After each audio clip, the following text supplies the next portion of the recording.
Bismillahirrahmanirrahim. Assalamualaikum warahmatullahi wabarakatuh. Alhamdulillah, nahmaduhu wa nasta'inuhu wa nastaghfiruh wa na'udzu billahi min shururi anfusina wa sayyiati a'malina. May yahdihillahu fala mudilla lahu wa may yudlil fala hadiya lahu. Wa ashhadu an la ilaha illallah wahdahu la sharika lahu wa ashhadu anna Muhammadan 'abduhu wa rasuluh sallallahu alaihi wa ala alihi wa sahbihi ajma'in wa man tabi'ahum bi ihsanin ila yaumiddin. Ikhwani fid din rahimani wa rahimakumullah. Pada kesempatan ini insyaallah kita ingin mengisi kekosongan dengan memurajaah satu hadis Rasulullah sallallahu alaihi wasallam yang diriwayatkan oleh Al-Imam Al-Bukhari dan Muslim dan disebutkan oleh Syekh Muhammad bin Abdul Wahhab rahimahullah ta'ala dalam kitab Tauhid pada bab yang ketiga, yaitu bab man haqqaqa tauhid dakhala al-jannata bighairi hisabin wala azab. Bab barang siapa yang merealisasikan tauhid, yang menunaikan tauhid, maka dia akan masuk surga tanpa melewati satu azab, melewati hisab dan azab. Iya. Itu hadis yang panjang. Qala al-musannif rahimallahu taala an Husain bin Abdurrahman, dari Husain bin Abdurrahman, beliau berkata, Husain bin Abdurrahman As-Sulami Abul Hudayl Al-Kufi, beliau seorang tabi'in thiqah. Beliau mengatakan, kuntu 'inda Sa'id bin Jubair, ketika aku bersama Sa'id bin Jubair, maksudnya di dalam majelis Sa'id bin Jubair, dan Sa'id bin Jubair imam faqih, termasuk min kibari tabi'in, ulama besar dari kalangan tabi'in, salah satu murid yang paling besar dari Abdullah bin Abbas radhiyallahu ta'ala anhu, yang meninggal dibunuh oleh Al-Hajjaj. Al-Hajjaj adalah salah seorang gubernur dari Yazid bin Muawiyah dan meninggal di masa itu. Sa'id bin Jubair meninggal di masa itu karena pemberontakan. Kenapa memberontak? Karena penguasanya zalim. Dan pada masa itu generasi salaf itu terbagi dua. Ada yang memandang bolehnya memberontak kepada penguasa yang zalim meskipun dia masih muslim, dan ada yang memandang tidak boleh sama sekali. Dan yang memandang tidak boleh itu lebih banyak. Dan ulama-ulama besar di kalangan itu memandang tidak boleh, termasuk guru beliau. Guru beliau sendiri, sahabat Abdullah bin Abbas radhiyallahu ta'ala anhumah. Itu di masa itu. Tapi kemudian setelah lewat masa itu, ulama sepakat memberontak kepada penguasa yang zalim selama dia masih muslim, hukumnya haram. Itu sudah menjadi kesepakatan para ulama. Dan itu dinukil oleh Al-Imam Nawawi dari Al-Qadhi Iyad di dalam Syarah Muslim. Dalam Syarah Muslim di juz ke-12. Nah, sebelum itu para ulama masih berbeda pendapat, termasuk Sa'id bin Jubair. Syekhul Islam menyebutkan di dalam Minhajus Sunnah penjelasan yang panjang lebar tentang masalah ini, bahwa sebelum pada masa sahabat dan juga masa tabi'in, di akhir-akhir masa sahabat itu ulama berbeda pendapat, dan semua pemberontakan baik yang dilakukan oleh Khawarij maupun yang dilakukan oleh Ahlus Sunnah tidak sedikit pun membawa kebaikan, baik kebaikan dunia maupun kebaikan akhirat. Tidak ada kebaikan dunia. Para sahabat yang memberontak itu kebanyakannya mati terbunuh. Ia termasuk Az-Zubair, Al-Husain, cucu Rasulullah sallallahu alaihi wasallam. Iya, dan mereka sebenarnya telah dilarang oleh para ulama besar di zaman yang masih hidup di zaman tersebut. Iya. Dan kerusakan yang sangat besar yaitu terbunuhnya para ulama, termasuk Sa'id bin Jubair ini. Dan beliau dikatakan oleh para ulama, ketika Sa'id bin Jubair itu terbunuh, tidak ada di dunia ini kecuali membutuhkan ilmunya, kecuali sangat membutuhkan ilmu Sa'id bin Jubair. Itu diungkapkan karena apa? Untuk mengingatkan betapa mafsadat yang besar dari pemberontakan. Iya. Jadi setelah masa-masa itu, para ulama sepakat pemberontakan itu diharamkan kepada pemimpin yang zalim selama dia masih muslim. Kalaupun dia menjadi kafir, itu pun tidak otomatis boleh memberontak. Ada syarat-syarat yang dijelaskan oleh para ulama, dan mungkin bukan saat ini kita membahas secara panjang lebar. Iya. Ini sekedar faedah dari sirah Sa'id bin Jubair rahimahullahu ta'ala.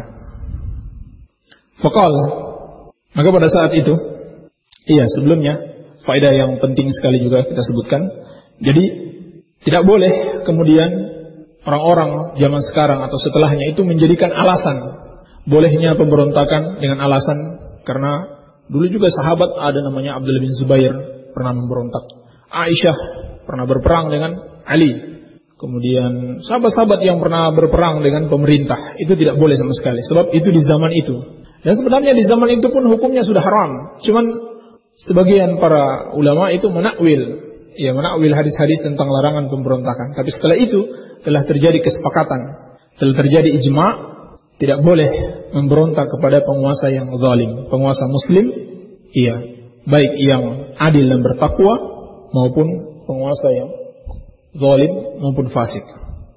Dan bahkan para ulama sepakat bahwasannya taat kepada pemerintah muslim meskipun dia zalim, sebagaimana disebutkan oleh Muhammad dalam Ushul Sunnah yang ke-21, bahwasannya pemberontak itu adalah seorang mubtadi. Pemberontak adalah seorang mubtadi. Mubtadi dilihat dari dua sisi. Sisi yang pertama, dia telah keluar dari manhaj ahli sunnah wal jamaah di dalam merubah kemungkaran penguasa. Sisi yang kedua, keluar dari pemerintahan kaum muslimin. Dua-duanya bisa menyebabkan seorang menjadi mubtadi, menjadi ahlul bid'ah. Karena makna al-jamaah yang disebutkan oleh Rasulullah sallallahu alaihi wasallam, "Wastaftariqu ummati ala 73 firqah kulluha fin-nar illa wahidah." Qala al-jamaah. Umatku akan berpecah menjadi 73 golongan, semuanya masuk neraka kecuali satu, yaitu al-jamaah. Al-jamaah itu hanya semua penafsiran para ulama dengan al-jamaah itu kembali kepada dua makna saja. Dan dua makna tersebut harus diterapkan dalam kehidupan seorang muslim. Makna yang pertama, jamaah itu adalah sahabat Rasulullah sallallahu alaihi wasallam dan pengikut mereka sampai hari kiamat. Ini makna jamaah yang pertama. Dan makna yang kedua adalah pemerintahan kaum muslimin. Meskipun pemerintahan itu pemerintah ahlul bid'ah, tapi tetap dia maknanya jamaah yang masuk dalam hadis tadi. Hanya saja bedanya, makna yang pertama itu adalah persatuan dalam bentuk manhaj, dan makna yang kedua persatuan dalam bentuk fisik. Dua-duanya tidak boleh dilanggar. Dua-duanya tidak boleh dilanggar. Satu dari kedua dilanggar menyebabkan seorang menjadi ahlul bid'ah. Apalagi kalau dua-duanya dilanggar. Maka bid'ahnya khawarij, bid'ah pemberontakan itu luar biasa. Melanggar sekaligus dua macam makna jamaah, dua macam makna jamaah. Dan dua macam jamaah ini disebutkan oleh Syekh Shalih Al-Syekh dalam Syarh Aqidah Al-Wasithiyah, dalam pembukaan atau mukaddimahnya. Itulah sebabnya pensifatan khawarij dalam hadis Rasulullah sallallahu alaihi wasallam itu begitu keras. Kilabun nar, syarru qatla tahta adinis sama. Mereka adalah seburuk-buruk, mereka adalah anjing-anjing neraka, seburuk-buruknya makhluk yang terbunuh di bawah kolong langit ini. Ini luar biasa peringatan dari Rasulullah sallallahu alaihi wasallam. Jadi para ulama sepakat bahwasanya tidak boleh memberontak kepada penguasa yang adil maupun yang zalim selama dia tidak melakukan kekafiran. Dan kalaupun dia melakukan kekafiran, ada syarat-syarat yang ketat untuk melakukan pemberontakan. Dan barang siapa yang memberontak baik pada penguasa muslim maupun kepada penguasa yang zalim, maka dia seorang mubtadi, maka dia seorang ahlul bid'ah. Faqal, berkata Sa'id bin Jubair, ayyukum ra'al kawkab alladhi inqadda al-barihah. Siapa di antara kalian yang melihat bintang jatuh semalam? Faqultu ana. Maka aku berkata, saya yang melihatnya. Ini kata Husain bin Abdurrahman. Ini satu kisah majelis yang dilakukan oleh generasi tabi'in. Nah, ini menunjukkan kepada kita bahwasannya termasuk kebiasaan as-salafus salih bermajelis ilmu. Thumma qultu, kemudian kata Husain, amma inni lam akun fi salatin. Ketika itu aku tidak sedang melakukan salat. Iya. Apa makna dari perkataan beliau ini? Maksudnya jangan sampai orang yang mendengarkan perkataan beliau sebelumnya menganggap dia sedang salat. Dan ini termasuk bagian dari keikhlasan seseorang. Iya. Dia tidak ingin dipuji pada amal yang tidak dia kerjakan. Iya. Berbeda dengan yang lainnya, ingin dipuji pada amal yang tidak dia kerjakan, terlebih lagi pada amal yang dia kerjakan. Adapun generasi as-salaf sangat takut, sangat khawatir dengan riya yang sampai tertimpa kepada mereka. Iya. Dan ini menunjukkan bahwasanya kebiasaan generasi salaf kalau bangun itu untuk beribadah, untuk sholat lail. Iya. Bangun malam untuk sholat lail, maka dia tegaskan, ketika itu aku tidak sedang sholat. Jadi bukan untuk nonton sepak bola atau Facebookan tengah malam. Iya. Bangun untuk sholat lail. Sudah merupakan kebiasaan generasi salaf. Iya. Walakinni ludiktu. Akan tetapi ketika itu aku sedang disengat oleh binatang berbisa. Qala fama sana'ta. Lalu kata Sa'id, apa yang kamu lakukan ketika itu? Qultu irtaqaitu. Aku katakan, aku meminta diruqyah. Aku meminta diruqyah. Iya. Qala fama hamalaka ala dhalik. Kata Sa'id, apa yang membawamu melakukan itu? Maksudnya, apa dalilmu? Iya. Apakah kamu memiliki dalil sehingga kamu meminta diruqyah ketika disengat oleh kalajengking? Iya. Hadis ini ikhwan sekalian menunjukkan kepada kita bahwasannya generasi salaf itu melakukan dialog, belajar dengan cara tanya jawab. Belajar dengan cara tanya jawab. Dan ini termasuk metode yang sangat bagus di dalam belajar. Iya, metode yang sangat bagus dalam belajar. Dan terkadang mereka berdebat, tetapi berdebat dengan berdasarkan dalil dan untuk mencari kebenaran. Bukan berdebat tanpa dasar dalil dan sekedar untuk mencari siapa yang menang, siapa yang lebih pintar berbicara, siapa yang lebih pintar berdebat. Sebagaimana nanti akan kita lihat dari kisah ini, dari hadis ini, generasi as-salaf itu berdialog, berdebat, tetapi berdasarkan dalil dan untuk mencari kebenaran. Bukan sekedar ingin menunjukkan saya yang lebih pintar. Iya, saya yang menang, saya yang lebih baik bicaranya dari kamu. Iya. Dan kita lihat di sini, Sa'id bertanya kepada Husain, apa dalilmu melakukan itu? Ini menunjukkan apa? Orang yang beramal, dia yang dimintai dalilnya. Bukan sebaliknya orang yang melarang yang dimintai dalilnya. Artinya orang yang beramal, dia yang lebih pantas untuk mempertanggungjawabkan amalannya. Yang itu misalkan kita melarang seorang melakukan satu kebid'ahan. Biasanya ada yang mengatakan, apa dalil kamu melarang saya? Ya semestinya dibalik, dia yang ditanya, apa dalil kamu melakukan ini? Iya. Dan ini juga menunjukkan bahwasannya kita tidak boleh langsung menyalahkan saudara kita yang melakukan satu amalan yang kita tidak kenal. Karena bisa jadi dia memiliki dalil. Dan ini contoh yang dilakukan oleh generasi as-salaf. Iya. Dan bahkan ini bisa menjadikan salah satu sebab dari sebab-sebab perpecahan ketika kita menyalahkan saudara kita tentang satu amalan padahal dia memiliki dalil. Kita yang belum tahu dalilnya sok mau menyalahkan. Iya, padahal kita yang bodoh. Iya. Baik. Maka contoh dari generasi as-salaf, mereka bertanya kepada saudaranya, apa dalilmu? Sehingga melakukan tersebut. Padahal nanti kemudian Sa'id akan menyalahkan dia. Tapi sebelumnya dia bertanya dulu, apa dalilmu? Iya. Maka qultu, kata Husain, hadithun haddatsanahu Sya'bi. Dalilnya adalah satu hadis yang disampaikan kepada kami oleh Asy-Sya'bi. Asy-Sya'bi Amir bin Syurahail Al-Hamdani. Nama beliau salah seorang ulama besar dari generasi tabi'in, min thiqati tabi'in wa fuqaha'ihim. Iya. Dia lahir pada zaman Umar bin Khattab radhiyallahu taala anhu, dan meninggal pada tahun 103 Hijriah. Iya, termasuk ulama besar dari generasi tabi'in. Qala wa ma haddatsakum? Kata Sa'id, apa yang disampaikan Sya'bi kepada kalian? Qultu haddatsana an Buraidah bin al-Husayb. Asy-Sya'bi rahimallahu taala menyampaikan kepada kami satu hadis dari Buraidah bin Husayb. Buraidah bin Husayb Ibnu al-Harith al-Aslami, sahabiyun masyhur. Ia meninggal pada tahun ke-63 Hijriah.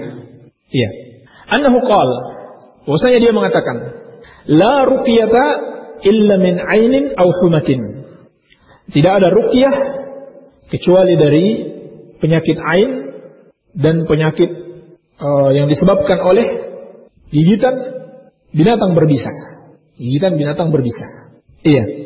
Tidak ada ruqyah kecuali dari dua penyakit ini. Pertama, penyakit ain, itu penyakit yang disebabkan oleh mata manusia. Apakah mata itu memandang seseorang karena takjub dengannya, dan dia tidak memuji nama Allah, atau sebaliknya dia memandang seseorang karena hasad. Iya. Maka ini sangat bermanfaat untuk diruqyah. Ya, orang yang terkena penyakit ini diruqyah. Atau dengan cara yang lain, seperti yang disebutkan dalam suatu hadis yang sahih, orang yang memandang itu disuruh untuk mandi. Kemudian tetesan-tetesan air dari sisa mandinya itu dipergunakan oleh orang yang terkena ain. Untuk apa? Untuk berwudu atau diminum. Ini disebutkan dalam hadis yang sahih. Iya. Atau humah, itu penyakit semacam demam yang disebabkan oleh gigitan binatang berbisa. Ini dua penyakit yang disebutkan dalam hadis ini tentang bolehnya diruqyah. Tetapi mana hadis ini, kata Al-Imam Al-Khattabi, Abu Sulaiman Al-Khattabi rahimallahu taala, maknanya adalah tidak ada ruqyah, tidak ada yang penyakit yang lebih manjur untuk diruqyah. Maksudnya itu bukan pembatasan bahwa ruqyah itu hanya dibolehkan untuk dua penyakit ini saja. Iya, tetapi maksudnya di sini tidak ada penyakit yang lebih manjur untuk diruqyah melebihi penyakit ain dan penyakit humah. Iya. Dan sudah dimaklumi bahwasanya ruqyah itu untuk semua penyakit. Ya, karena Al-Qur'an itu sebagai syifa, sebagai penawar untuk segala penyakit. Penyakit apa saja yang menimpa seseorang, di samping dia berusaha untuk mencari pengobatan yang dianjurkan oleh dokter misalkan, dia kemudian juga meruqyah dirinya. Ia meruqyah dirinya. Penyakit apa saja yang dia derita. Lalu kata Sa'id, qad ahsana man intaha ila ma sami'ah. Sungguh bagus, sungguh baik seorang yang beramal berdasarkan ilmunya. Ya, man intaha ila ma sami'ah, seorang yang beramal sesuai dengan apa yang dia dengarkan dari ilmu Al-Qur'an wa sunnatu Rasulillah sallallahu alaihi wa alihi wasallam. Ya, coba lihat, ini adab generasi as-salaf. Dia muji Husain bin Abdurrahman meskipun dia nantinya akan menyalahkan. Iya. Tetapi dia muji kenapa? Karena dia telah beramal sesuai dalil, sesuai yang sebatas yang dia ketahui. Adapun sebagian orang itu langsung kemudian menyalahkan dan tidak memperhatikan perasaan saudaranya. Iya, ini juga tidak baik di dalam satu penyampaian ilmu. Iya, dan ini adab yang sangat baik dari generasi as-salafus saleh. Dan ini menunjukkan kewajiban beramal dengan dasar ilmu. Ya, inilah jalan generasi as-salafus saleh. Jalan yang senantiasa kita minta kepada Allah Subhanahu wa taala. Iya. Kita minta kepada Allah Subhanahu wa taala setiap hari minimal dalam 17 rakaat. Ihdinas siratal mustaqim, siratal ladzina an'amta 'alaihim, ghairil maghdubi 'alaihim waladdallin. Ayat ini dijelaskan oleh Syekh Shalih Al-Fauzan di dalam muqaddimah al-kitab Al-Mulakhasul Fiqhi. Beliau katakan ayat ini menunjukkan kepada kita manusia itu terbagi menjadi 3 jalan. 3 jalan manusia. Yang ditempuh oleh manusia ada 3 jalan. Jalan yang pertama, jalannya orang-orang yang Allah murkai, yaitu jalannya orang-orang yang memiliki ilmu tapi tidak mengamalkannya. Mereka adalah al-Yahud. Dan jalan yang kedua adalah jalan orang-orang yang sesat, yaitu orang-orang yang beramal tanpa didasari oleh ilmu. Adapun jalannya orang-orang yang beriman, mereka adalah orang-orang yang berilmu dan beramal, menempuh jalan ilmu dan mengamalkan ilmu tersebut. Mereka menuntut ilmu dan mereka amalkan ilmu tersebut. Iya, ini senantiasa kita minta kepada Allah Subhanahu wa taala minimal 17 kali dalam sehari. Maka tidak masuk di akal kalau seorang minta kepada Allah tapi dia tidak mau berusaha. Sebagaimana dia meminta rezeki kepada Allah, dia berusaha. Demikian pula seorang meminta ilmu, meminta untuk ditunjuki jalan yang benar, dia juga harus berusaha, yaitu dengan menuntut ilmu. Iya. Lalu kata Sa'id, walakin haddatsana Ibnu Abbas an Nabi sallallahu alaihi wasallam annahu qala. Akan tetapi, pertama dipuji dulu. Dikatakan sungguh bagus seorang yang telah beramal sesuai dengan ilmu yang dia ketahui. Lalu dia katakan akan tetapi ada satu hadis yang disampaikan kepada kami dari Ibnu Abbas radhiyallahu taala anhuma dari Nabi sallallahu alaihi wasallam bahwasannya beliau bersabda. Ikhwan sekalian, waktu kita sudah habis, mungkin insyaallah kita lanjutkan pada kesempatan yang lain. Semoga ada manfaatnya. Lebih dan kurangnya saya mohon maaf. Subhanakallahumma bihamdika asyhadu an la ilaha illa anta astaghfiruka wa atubu ilaik. Wa sallallahu ala nabiyyina Muhammadin wa alihi wasallam wa akhiru da'wana alhamdulillahi rabbil alamin. Wassalamualaikum warahmatullahi wabarakatuh.